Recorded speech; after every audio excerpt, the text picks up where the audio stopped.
በስልክ የማይነገረው ትልቁ ጉዳይ ምን ይሆን ባክሽ?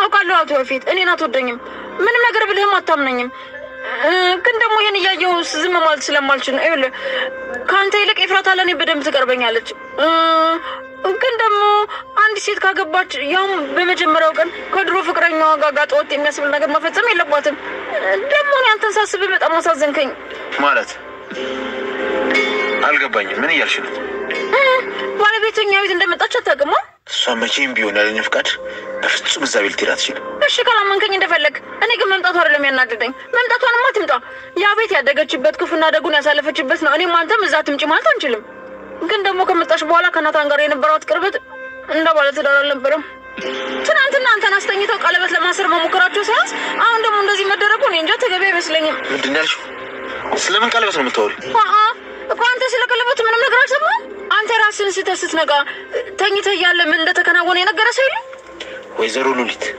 ማንም ምንም ነገር አልነገረኝም አልኩሽ አይደል ለምን ምን እንደተፈጠረ በቀጥታ አትነግሪኝም እሱማ እነግርሃለሁ ግን ማንም ሰው እንዴት ምንም ነገር አላለንም ብዬ በጣም ገርሞኝና አሳዝነኝ ነው እንጂ እባክሽ ምን እንደተፈጠረ በቀጥታ ተናገሪ አልኩሽ እኮ ይኸውልህ አንተ ራስህን እንድትስት ያደረጉ በቤዛ እርዳታ ናታን ለኤፍራታ ቀለበት ገዝቶላት ነበር ሁለነሱ አሰብኩንማ ለኤፍራታ ቀለበት አስሮላት ካንተ መሰወር ደግሞ ተይዘው መጥፋት ነበር ግን አልሆነም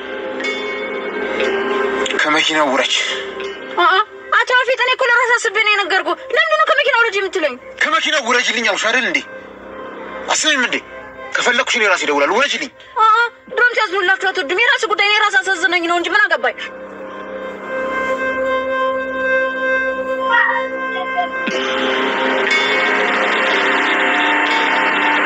ወይዘሮ ኤፍራታ ከሌሎች ጋር ሰጣ ገባ ውስጥ መግባት ምን እንደሚያስከትል ታያለሽ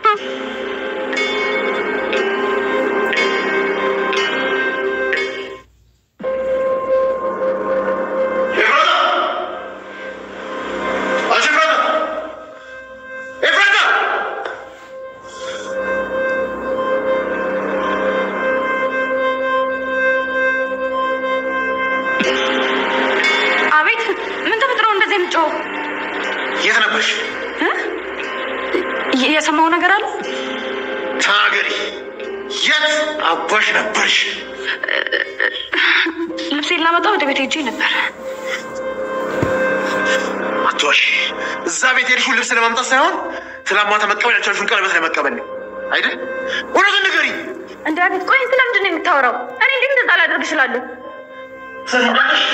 ወደዚህ ንገሪ ቆይ እኔ ያፌት እንደናታም ትጮችበት አሻንጉሊት አይደል ሰሚኛለሽ እነሱን ተናገሪ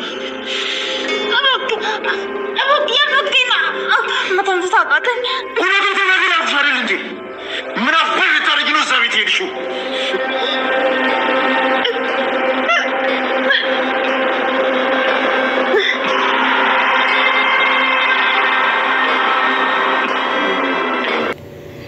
ኤፍራታ ተገዳ እንዳገባች በስተመጨረሻም ለአንድ ሰው ተንፍሳለች ታዲያ ኤፍራታ ለጽዮን ይህንን ምስጢር በመናገሯ እንዲሁም ደግሞ ጽዮን የኤፍራታን ምስጢር በማወቋ ደስ ካላችሁ ይህንን ቪዲዮ ላይክ በማድረግ ጀምሩት የመጀመሪያው ኤፍራታ ወደ ቤቷ ስትመለስ ያፌት በጣም ተናዶ ነበር የጠበቃት ከዛም በኋላ አንቋት ነበር ፊልሙ ያለቀው ታዲያ እሳት ጎርሶ እሳት ለብሶ ወደ ቤት የተመለሰው ሉሊት ነበር የሰርጉ ዕለት ቤዛ ባዘጋጀችው ቀለበት አግብቶ ከሀገር ውጪ ሊወጣ ነበር ኤፍራታን ይዞ ስትለው ሁሉንም ነገር ነገረቻት ከዛም በኋላ እቤት እንደመጣችና ከናታን ጋር እንዳወራች ያልተፈጠረውን ነገር ሁሉ እንደተፈጠረ አድርጋ ነበር ለያፌት ስትናገር የነበረው ሉሊት ታዲያ አቶ ያፌት ይህንን ከሰማ በኋላ ቀጥታ ወደ ቤቱ ነበር የተመለሰው ከመኪና ውስጥ ውረጅልኝ ብሏት ሉሊትን ማለት ነው ሉሊት አሁን ላይ ከኔ ጋር መጋፈጥ እኔን መድፈር ምን እንደሆነ አሳይሻለሁ ወዘሪት ኤፍራታ ብላ እንግዲህ አሁን ላይ እየተበቀለቻት ነው ያለችው ማለት ነው ለዛም ነው አቶ ያፌት ገብቶ እቤት ከደረሰ በኋላ የት አባት ነው የሄድሽው? ከኔ ፍቃድ ውጪ የትም እንዳትጂ ብዬሻል ነበር እንዴ ንገሪኝ እያላት ነበር። እውነት ለመናገር እሷ እቤት የሄደችው እቃዋን ወይ ደግሞ ሻንጣዋን ልታመጣ ነበረ። ከዛም በኋላ እንግዲህ ቤት በሄደችበት አጋጣሚ ከጽዮንም ጋር ተገናኝታ ስለነበር ለጽዮን ያለውን ምስጢር ሁሉ ዝርግፍ አድርጋ ነግራታለች ማለት ነው። ከነገረቻት ሁሉ ደስ የሚለው ነገር ጥሩ ጊዜን ከናቱ ጋር አሳልፍ ያለው አይቆጨኝም። ከዚህ በፊት ያፌት ተደፍረሻል ብሎ ሲነግረኝ በነበረ እንዲሁም ደግሞ የተለያየ ቪዲዮ ቀርጾ ለናቱ ሲልክ ነበረ በታገትኩ ጊዜ። ግን ደግሞ ለጥሩ ገቢ ፈልጎ ስለነበረ ያኔ ደግሞ ከነ ንጹህ ክብሬ ነበረ መሸጥ የፈለገው እኔን። ታዲያ በዛ ሰዓት ላይ እኔ ስላመለጥኩኝ ይህ ነገር አልሆነም ነበረ። እናም እኔም አንድ ነገር ለናቱ ጥዬ እሄዳለሁ ብዬ አሰብኩኝ። እናም ከናታን ጋር ጥሩ የፍቅር ጊዜ ጥሩ ምሽት ነበረ ያሳለፍኩት። ነገር ግን እሱ ይሄንን ነገር አያስታውስም አያቅም። እንግዲህ ያፌት ባደረሰበት ጉዳት ወይ ደግሞ ሰው አስገድሎ መርፌ ወቅቶት አደንዛዥ ነገር ሰጥቶ ስለነበረ ምን እንዳደረገ አያስታውስም ነበር። ከዛ ተናዶ መጠጥ ጠጥቶ ሰክሮ በነበረበት ሰዓት ላይ አንቺም ትዝ ካለሽ ታውቂያለሽ። ስለዚህ ያንን እለት ነበረ ከሱ ጋር አሪፍ ሌሊትና አሪፍ የፍቅር ጊዜ ያሳለፍኩት። ያኔ ደግሞ እሱ ምን እንደተፈጠረ አያውቅም ብለዋለች። እኔም ያወቅኩት የዛን ለታ ነው ሙሉ ክብሬን ያገኘሁት። ስለዚህ እኔ ምንም ነገር አይቆጨኝም። ለናታን ስል ነው ይህንን ሁሉ መከራና ፈተና እያሳለፍኩኝ ያለሁት ብላ እንግዲህ ለጽዮን ተናግራለች ኤፍራታ። ጽዮንም አሁን ነው ሁሉም ነገር የገባኝ። የአንቺ ሰርግ ላይ የተገኘው ለታ ነው እያንዳንዱን ነገር እቤታችንንም ውስጥ ሆኜ ሳስታውስ የነበረው ትውስታዬ ሙሉ በሙሉ ተመልሶልኛል። ይህንንም ነገር ደግሞ ወንድሜ አያውቅም፣ ለአንቺ ብቻ ነው የተናገርኩት። ከዚህ በፊት ቃል የተገባባነው ነገር አለ ከዳግም እኔና አንቺ ሆነን ብላ እንግዲህ ቃል አስገብታ ስለነበር ኤፍራታ መደበቅ አልቻለችም። ታዲያ ለጽዮንም የረዳት ያኔ ከዳጊ ጋር ሆኖ ቃል የተግባቡት ነገር ነው ማለት ነው። ምክንያቱም ምለዋለች ያኔ ምንም አልደብቅም ቃል እገባላችኋለሁ ብሎ ቃል ስለተግባቡ ምንም ነገር መደባበቅ አልቻሉም። ስለዚህ ጽዮንም ያለውን ነገር ሁሉ ነግራታለች። ማስታወስ እንደቻለችም አንዳንድ ነገሮችን ስታስታውስ አስታውሳ ነግራታለች። ከዛም ኤፍራታ አምናታለች ማለት ነው።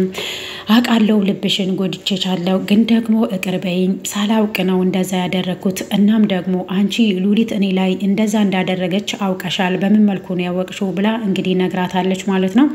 ሁሉም ነገር አሁን ላይ ይፋ ሆኖላታል።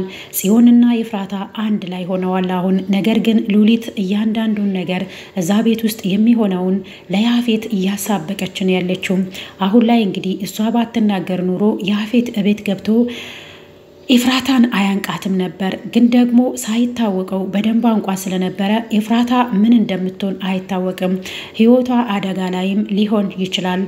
እንግዲህ ውድና የተከበራችሁ የቻናሌ ቤተሰቦች እናንተም ግምታችሁን ኮሜንት ላይ አስቀምጡልን ማለት ነው።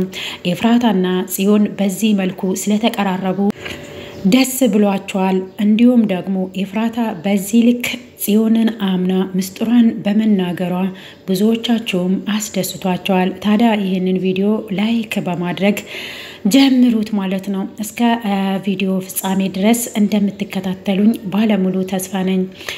ያፌት አሁን ላይ ሁሉም ነገር ስላወቀ ከቤት አያስወጣትም ነበር በፊትም። ግን ደግሞ አሁን ላይ የራሱ ምስት ስላደረጋት እንዲሁም ደግሞ ስላስፈረማት የትም አትሄድም ብሎ ነበረ በሩን ክፍት አድርጎ የተወው።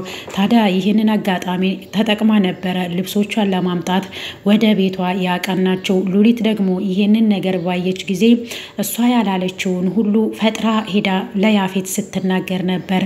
ለዛም ነው ያፌት ሄዶ ኤፍራታን ያነቃት። በሌላ በኩል እንግዲህ ናታን አሁን ላይ አዲስ ህይወት መጀመር አለብኝ ብሎ ቁርጦ ተነስቷል። እናም ደግሞ እስኪ ወንድ ሁን፣ እኔ ጎን ሆኖ ባለቤቱ ወይ ደግሞ ምስቱ ያደረገኝ ያፌት ነው። አንተም እንደ ያፌት ለምንድን ነው ነገሮችን የማትጋፈጥ? እኔ ጎን ቆሞ ወንድ የሚሆንልኝ ነው የምፈልገው ብላ እንግዲህ እንደዛ ስትናገረው ናታን ወንድ መሆን ላንቺ ሴት ልጅን መድፈር ነው ወይ ወንድ ልጅ መሆን የሰው ልጅ ማሰቃያት ነው ወይ? ወንድ ልጅ መሆን በሰው ሐዘን መደሰት ነው ወይ? ይሄንን ነው የምትፈልጊው? ላንቺ ወንድ መሆን ይሄ ነው እንዴ ብሎ ተናግሯታል ማለት ነው። እሷ እንግዲህ አሁን ላይ ያፌት እያደረጋት ያለው ነገር ነው በማስመሰል ናታንን ለማራቅ ያሰበችው። አሁን ላይ እንግዲህ ናታን ተስፋ አቆርጦ ነበረ። ቤዛ ግን በዚህ መልኩ ተስፋ እንድትቆርጥ አልፈልግም። ኤፍራታ እውነቷን ነው። ለምንድን ነው ራስን የምትለው? በትንሹ ነገር ደግሞ ተስፋ ትቆርጣለ። የሰው ልጅ በትንሹ ተስፋ መቁረጥ የለበትም። እሷ ጎን ቆመ አለውልሽ ማለት ይገባል። ልብስን ቀያይረ ሻውር ገብተ እንደ ማንኛውም ሰው ለባብሰ አምረ መታየት አለብህ። ያኔ ደግሞ እሷም ባንተ ትኮራለች ብለሃለች ማለት ነው። እሱም እንግዲህ ከግርግዳ ጋር ጸብ ጀምሮ ነበረ። ከዛም እጁ ቆስሎ ስለነበር እሷ ደግሞ ከቤዛ ጋር ያወራችውን ሁሉ አውርተው ከወረደች በኋላ ሻንጣዋን ይዛ እጁን አይተዋለች ማለት ነው። ሻውር ገብቶ እንዲሁም ሽቶ ተቀባብቶ ነበር። አምሮና ተውቦ ሳሎን ቁጭ አለው።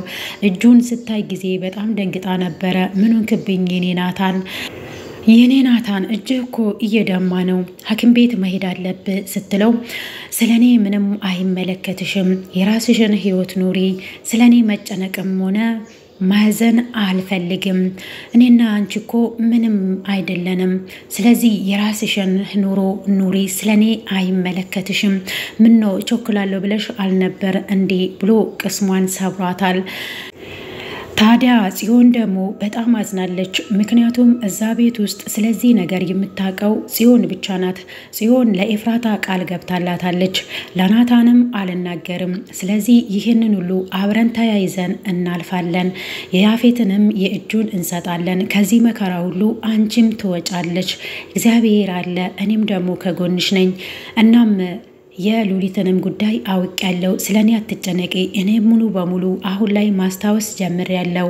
እናም እሷም እንግዲህ ቃል አስገብታታለች ማለት ነው። ኤፍራታ ለናታን ከተናገርሽ ናታን ደግሞ እጅ ይሰጣል፣ ስለዚህ እስር ቤት ውስጥ የእድሜ ልክ እስራት እንዳይፈረድበት የምትፈልጊ ከሆነ ይህንን ምስጢር ከኔና ከአንቺ ውጪ የሚያውቅ ሰው ሌላ ሰው መኖር የለበትም ብላ እንግዲህ ቃል አስገብታታለች። ታዲያ ይህንን ፈተና ጽዮንና ኤፍራታ እንዴት ነው የሚወጡት? ኤፍራታም አሁን ላይ የያፌት ቤት ሆና እያንዳንዱን መረጃ እየተቀበለች እንዲሁም ደግሞ ኤፍራታ ነፃ ለማውጣት ወይ ደግሞ ናታን ነፃ ለማውጣት ናታን የገደለው ሰውዬ በህይወት መገኘት አለበት። ይህንን ነገር ደግሞ ለማድረግ ኤፍራታ ያፌት ቤት ሆና ነው ሁሉንም ነገር ማወቅ ያለባት። አሁን ላይ ግን ይህ ነገር ምናልባት አይሳካም። ምክንያቱም ሉሊት ነገሮችን አበላሽታለች።